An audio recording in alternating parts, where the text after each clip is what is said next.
We're now honored to welcome Moïse Navon. Moïse is a computer engineer, a moral philosopher, and an Orthodox rabbi. He holds a BSc in engineering from UCLA, an MA and PhD in Jewish philosophy from Bar Ilan, rabbinic ordination from Merkaz Harav, and a postdoc at the Jewish Philosophy Department in BIU, also with the Mayan Center. His dissertation, The Moral Status of Artificial Intelligence, addresses ethical questions in AI. In this vein, he teaches a course on ethics in artificial intelligence at BGU. We allow such, and is national advisor to the Ministry of Innovation, Science and Technology on AI policy and regulation. Moïse. We're okay. All right, first of all, thank you very much for joining me. Thank you to our leaders, Miriam and Chanoch, for inviting me into the postdoc fellowship of the Weisfeld family, as well as agreeing and appreciating what I'm about to present to you now, which is a talk about Lovebots. And for those of you who aren't familiar, Lovebots are basically robots that are being designed for love, or more frankly, sex. And the question is, AI is bringing forth all kinds of amazing technologies, some of them with great promise, some of them with great peril. And the question that I would like to address now is, where on this spectrum of promise and peril do Lovebots fall? Okay, so as I said, we're going to speak about Lovebots. And before we start talking about Lovebots, we need to understand that we are now going to be in violation of the Mishnah in Chagiga that says, Ein dorshin ba'arayot b'shlosha. You are not allowed to discuss matters of intimacy in public forums of more than 3 people. The Rambam here quotes the Gemara on this, which explains the reason for this is that if somebody has a question, so now the rabbi is going to talk to the one person who had the question, and the other 2 people are going to go off and discuss it, and people are going to come to wrong conclusions. So, first of all, don't discuss this among yourselves while I'm giving over this lecture. But even still, the reason that I'm going to discuss matters of intimacy in a public forum is because the public is already discussing this. I bring for you here just a few of the latest headlines in The Guardian, in The New Yorker, in the New Atlantis. These are from the past few months, okay, about does marriage have a future? From the Industrial Revolution to AI girlfriends, The Guardian says, I felt pure unconditional love. The people who marry their AI chatbots, your AI lover will change you. This is already in the public forum. It's being discussed and has been being discussed already for decades, actually. And so really the question is, why are people so driven by Lovebots, by having these machines built for intimate relations?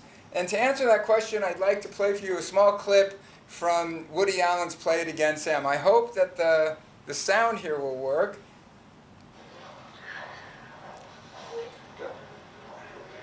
It's quite a lovely Jackson Pollock, isn't it? Yes, it is. What does it say to you? It restates the negativeness of the universe, the hideous, lonely emptiness of existence, nothingness, the predicament of man forced to live in a barren, godless eternity, like a tiny flame flickering in an immense void, with nothing but waste, horror, and degradation, forming a useless, bleak straitjacket in a black, absurd cosmos. What are you doing Saturday night? Committing suicide. What about Friday night? Okay, so I hope you understand what is being said here is the answer to the question I asked, why are we so driven to build Lovebots? Men are obsessed with sex, and Judaism wouldn't be against that idea. Judaism, of course, would take issue with the idea that we're living in a bleak, godless, empty, vast, infinite nothingness. However, Judaism would not take issue with the fact that men are obsessed with sex. The Zohar says very clearly, when the evil inclination overcomes a person, it is by nothing other than sexuality. And here, I think it's important to explain that what does it mean, the evil inclination, the Yetzer Hara? So the Midrash says the Yetzer Hara actually is not Ra. The Yetzer Hara is just a drive. The Midrash says here, Amar Kadosh Baruch Hu, Ata oseh oto ra. Yetzer Hara masur biyadecha. You make it evil. The fact of the matter is that the Yetzer Hara is given to you. The Yetzer is really Yetziratiyut. It's our creativity. The Midrash explains, without the Yetzer Hara, Lo haya adam noseh isha, v'lo haya holid mimena banim, v'lo haya olam mitkayem. If it wasn't for the Yetzer Hara, we wouldn't do anything. The Yetzer Hara is not Ra. The Yetzer is a Yetzer. It's a drive. It's what gets us up in the morning to go and do what we do. The problem is that we make it bad. We take this drive and do evil things with it, and that's why it's called the evil inclination. It's just an inclination. It's a drive to do things. So now the question again is, what are we doing with this drive? What are we doing with Lovebots? Is that a use or an abuse of our drive? To answer that question, so I take you to the secular debate before we get to the Jewish debate. One of the most famous people who are in the Let's Build Them camp is a guy by the name of David Levy. He wrote a book in 2008 called Love and Sex with Robots.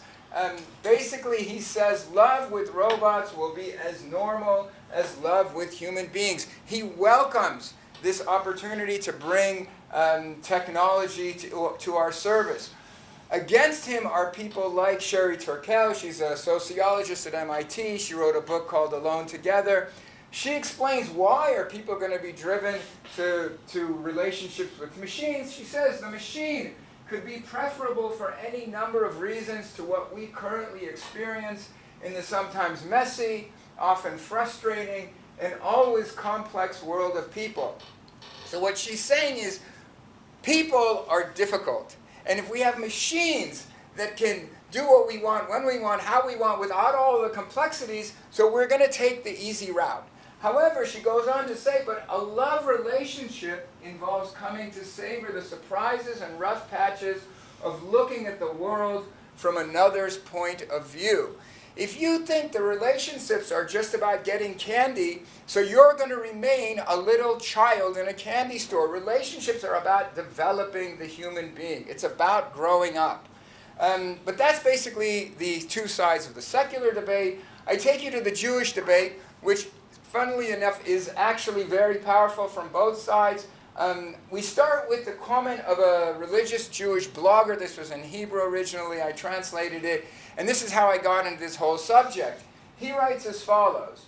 To the best of my knowledge, no one has yet refuted the claims of Rabbi Isaiah Horowitz, also known as the Shlah, regarding the permissibility of engaging in relations with female golems. Until such a refutation is made, it may be said that from a Jewish perspective, sexual relations between men and artificial women are permitted. Who said that? A blogger. Oh. And so the question is, where did he get this? Who? How did he come up? Huh? I have no idea. I can send you the blog. It's totally irrelevant. It's like an anonymous person. Now, he comes and he brought the Shlah. Let's look at the Shlah. That's really what's of interest here. Okay, so the Shlah is commenting on a verse in Genesis, Vayaveh Yosef et dibatam ra'a el avihem. So Joseph brought this evil report of his brothers to the father. Now the text doesn't tell us what was in this evil report, but the Midrash tells us there were three things that Joseph told his father about. The third one is of relevance to us. Hayu chashudim ba'arayot. The brothers were suspect of sexual immorality. So now the Shlah says, Makshim ha'olam. The whole world has a great difficulty with this. Chalila echla amin al shivtei ya sot ma'asim ke'ela. God forbid that the progenitors of the Jewish people, the leaders of the Jewish nation, could be suspect of such a thing. Ve'im lo asu, echla amin al Yosef shiyotzeh davar sheker mipiv al anashim gedolim ke'ela. But on the other hand, if this isn't true, how could it be that Joseph is telling a lie? Joseph is also one of the great leaders of the Jewish people. So now we have a huge problem. Somebody is not good here, and all of them are the leaders of the Jewish people. So the Shlah goes on to say, V'shamati shenimtza b'kovetz yashan, I heard that there is found in an old compilation, shebar'o hashvatim b'tzeruf otiyot misefer Yetzirah, that the brothers made out of putting letter combinations from the book of creation. Sefer Yetzirah, for those who aren't familiar, is a Kabbalistic text from which God created the world, and we too, if we figure it out, can make things like people. Bar'o nekeva, they created a woman, v'hayu mitaylinima, and they were strolling with her. That's a euphemism. V'hayu mitaylinima, v'Yosef lo yada mizeh, but Joseph didn't know that this was a golem. And so the Shla concludes, Harei lecha ki hashvatim hayu tzadikim v'gam Yosef hu tzadik yesod olam. And so basically he has now saved the family. How? Because if this was a real woman, a human being, they would be liable for all kinds of sexual impropriety. However, if it's a golem, a conjured being, so nothing happened, it's perfectly permitted, as our blogger said. They didn't do anything, and Joseph, he didn't know that, so he went to tell his father to try to bring the family into order. So he's not lying, and they didn't do anything wrong, and everything is good, except for the fact that now we have a permit to have relations with Lovebots. So this is just a midrash, it's an old compilation, but it's brought halachically. So the Munkach Rav Tzvi Hirsch Shapira from the 19th century in his Dark Age Shuvah says, Ulami divrei Shla, he goes on to quote the Shla that we just read, and he concludes, De ein lo legolem, Torat Adam klal l'shum davar sheba'olam. This golem, this conjured being, does not have human moral status in any way, shape, or form. Umishum hachi shapir delo chasheshu la le'isur erva v'hu muvan. And he says, and because of this, because a golem has no moral status, human level moral status, they had no concerns about sexual impropriety, and everything is good, and this, of course, is well understood. And if that's not enough for you, so John Loike, in an article in Yeshiva University's Torah Umada, this is Orthodox thought, also concludes, he brings the Shla, and he says, it appears from Rabbi Horowitz, the Shla, and others, meaning the Darkei Tshuva, that there is no prohibition on having sexual relations with a golem. So I ask you, really? Really?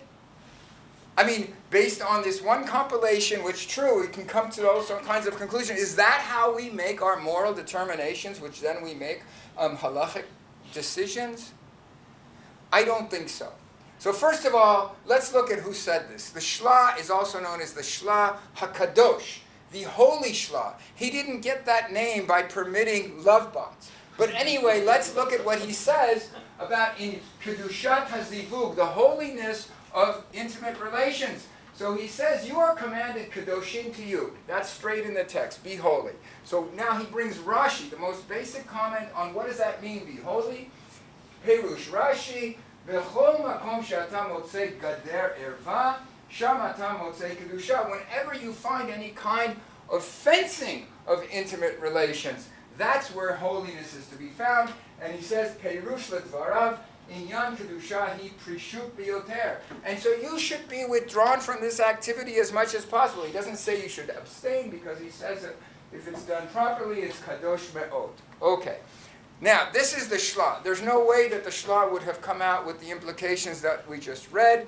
But even if we say the Shla wouldn't have agreed, the fundamental claim still exists. A golem doesn't have human level status. That is held by many people, the most famous being the Chazon Ish. So the Chazon Ish says as follows, Kol hanoladim yechusan umishpatan yeshuv lefi molidehem. So it says that everything, how do we determine the status of any kind of being in the world? We go by their parentage, from who they were born. If you were born to a lion, you're a lion. If you were born to a spider, you're a spider. If you were born to a human being, you're a human being. Shenivra b'sefer Yetzirah, nira de'en lo kol zechuyot Yisrael v'karov she'en lo gam zechuyot Adam. However, if you're a conjured being, whether you're by a Kabbalist or a computer scientist, you have no moral status. Okay, not as a Jew. He brings up as a Jew because there's a discussion. If a Jew made a golem, then it's Jewish. He says that's not right. And he says that even you have no human moral level status. He quotes the Chacham Tzvi that talks about this, that basically says you can kill a golem with impunity. It's a machine. It's nothing. Okay? So basically what he's saying here, a golem has no moral human status, and we go back to our blogger and the shla and everybody else. The golem has no human moral status, so you didn't do anything with it. But then only 6 seifim later, simanim later, 6 legal paragraphs away, he writes as follows: Behema shenivret al yedei sefer yetzirah chayav haroveah. If an animal was created, conjured, with this book of the Sefer Yetzirah, and somebody commits bestiality with such a conjured animal, they are liable to capital punishment. They are killed. But how come? The din haTorah nimra lo rak al hamin ela al kol echad shenimtza b'zeh hadmut. So now wait a minute. When I read this, I said I don't understand anything. He said here that it goes by who you were born by. And if you were conjured, you have no moral status.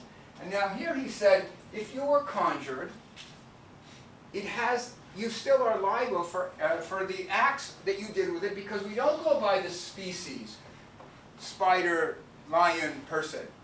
We go by how it looks. But wait a minute, if we go by how it looks, so then what happened here with the woman? She looks like a woman. Why is she not liable? So here he says, you go by appearances. So it took me a long time until I found somebody who reconciled these two. It's actually a rabbi physician from YU. He wrote a paper and he brings both of these Chazon Ish, and then he says as follows: Din erva shoneh, mipnei shebo haTorah asra et etzem hama'aseh. So what he says is, yeah, this is true that it has no moral status. But however, when you're talking about intimate relations, that goes by not the thing, but by the act itself. And so the act itself is forbidden. And so therefore, the Chazon Ish would say clearly that the Sexbot thing doesn't work. The golem thing doesn't work because we're talking about the act is forbidden. Okay? So now, even if we let's just put aside this whole halachic discussion, because it's not only by a midrash that we determine our values, and it's not by a psak halacha that we determine our values. There's many things that go into establishing Jewish values. I think the most fundamental thing that we're talking about, the heart of this whole discussion, is relationships. And we learn that in the very beginning of the Torah. It says, and the Lord God said, it is not good that man should be alone. I will make for him a helpmeet, an ezer kenegdo. And who is this ezer kenegdo? What is this ezer kenegdo? So the very next verse says, and out of the ground the Lord God formed every beast of the field and every fowl of the air and brought them to man. But for Adam there was not found an ezer kenegdo. So now, why would you do that? God obviously knows that animals are not fit to be an ezer kenegdo. So the Rav Shimshon Raphael Hirsch explains why would he go through this ruse, so that man could recognize that among all these living creatures there was not one that was suitable to step to his side as the missing helpmeet, someone who would be parallel to himself, who could share his obligations with him.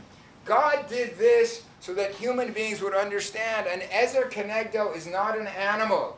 An ezer kenegdo is not a robot. An ezer kenegdo is a human being that it's messy and complicated to have a relationship with them. And then he goes on to say, therefore shall man leave his father and his mother, and shall cleave unto his wife, and they shall be of one flesh. So Rav Hirsch says, what does it mean to be of one flesh? Does that mean that we're just here to get together to procreate? So he says no. Man and women became one single body, but that can only take place if at the same time they become one mind, one heart, and one soul. He says animals get together to procreate. Human beings do that as well, but it's far more than that. When the animals finish procreating, they're on their way. But human beings stay together to develop as individuals. It's not about procreation alone. It's about developing a relation. But woman is part of man, and man is needy without woman. Only the two together are called a human being, Adam. That's what it's about. Having an Ezer Kenegdo, having a relationship, is not just about procreation. It's not just about animal instincts. It's not, as Gila said, it's not just about biological impulses. It's far more than that. And so, in conclusion, I want to say that how do we determine our values? So we have in Judaism what's known as a thick moral framework. It's based on narratives, biblical or midrashic. That's true. We can take a midrash and try to learn something. But we also have biblical narratives. We have lots of narratives. All of them should align with one goal. All of them should point us in one direction. They should agree with each other. And so we have to take into account the whole of narratives. But that's not enough. We also have laws, halachot, psukot. But one halachic psak is not enough to determine all of our values. We need to see, where does Judaism really want us to go? And therefore we have what's called a guiding moral norm. Love your neighbor as yourself. All of our values should align with this. We should have, in some way, be able to figure out what we're supposed to do by aligning with this moral norm of V'ahavta l'recha kamocha. And finally, we need to understand that Judaism wants to point us in a direction. We have what's known as a telos, a goal to which all of this moral framework is supposed to help us get to. Put most simply, what is that goal? So the Rambam tells us, "Hatachlit b'olamenu zeh b'kol asher bo hu ish melumad bal midot tovot." The goal is a wise and moral individual. I submit to you that we are not going to get to that goal by having relationships with Lovebots. Thank you very much.